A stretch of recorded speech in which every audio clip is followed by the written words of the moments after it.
Hey Seeing Double students, this is your recap video for our third session.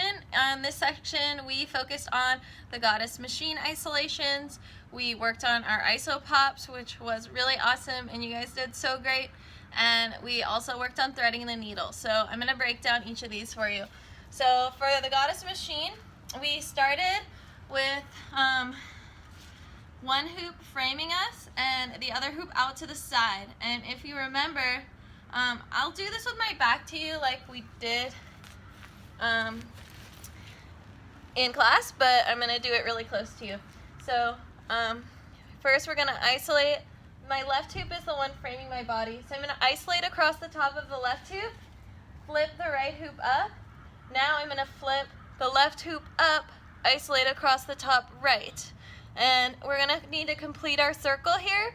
So we're going to isolate across the bottom right, left flip up, right flip down, left isolate across the bottom. We're going to go through that one more time. So isolate up left, flip up right, isolate up left, no, flip up left, isolate up right.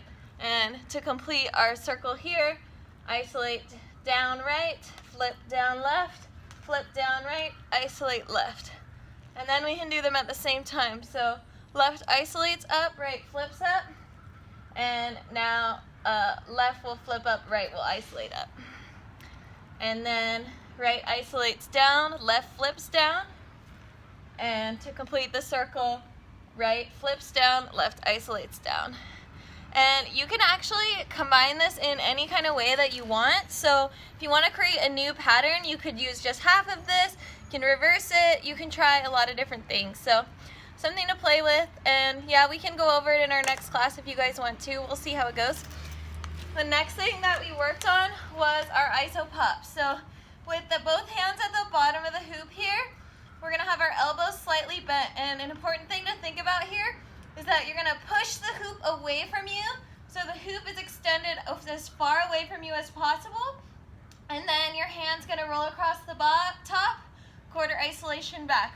Push the hoop away from you, release it, roll across the top, quarter isolation back. Push the hoop away, and when you're rolling your hand across the top of the hoop, what really keeps your hoop even is lifting your arm up so that the hoop stays. We want to have this nice, beautiful, linear plane. And then the more you drill this, kind of the easier it will be to get them consecutively. I know I'm popping, but for you guys, it might just start off pop, think about the other hand, pop. It might start slow, but you're going to get more control with time, and it's going to become kind of like a muscle memory that will be really easy for you. So nice work on that. And now we're going to talk about threading the needle. So we had one hoop in each hand, and our fingers point up. So for this thread the needle, you're actually going to lift the hoop towards each other until they completely cross each other, and one hand will end up in front and one will be behind. Once they pass each other, the back hand will pop forward and the front hand pops back. Release both hoops, bring them towards each other, switch positions, release, bring them towards each other, switch positions, release. And so once you get kind of the natural little gist of this, there's a couple things that you can add.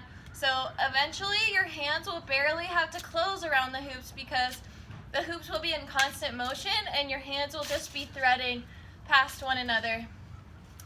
And another fine-tune movement is to really pull that back arm as far back as you can when you're threading the needle, and the other arm straightens. So just something, if you already feel comfortable with the motion and you want to challenge yourself a little bit, that's another part that you can work on. Another thing some students were adding that were really familiar with this trick, after you do a beat in the front, you could carry that hoop back and do a beat behind your head. And that's a little tricky, but nice challenge for anyone who's been practicing this for a while. So I think that sums up most of what we learned last class, and I'm looking forward to seeing you guys again this Wednesday. Thank you so much. I'm having so much fun being with you guys. See you soon.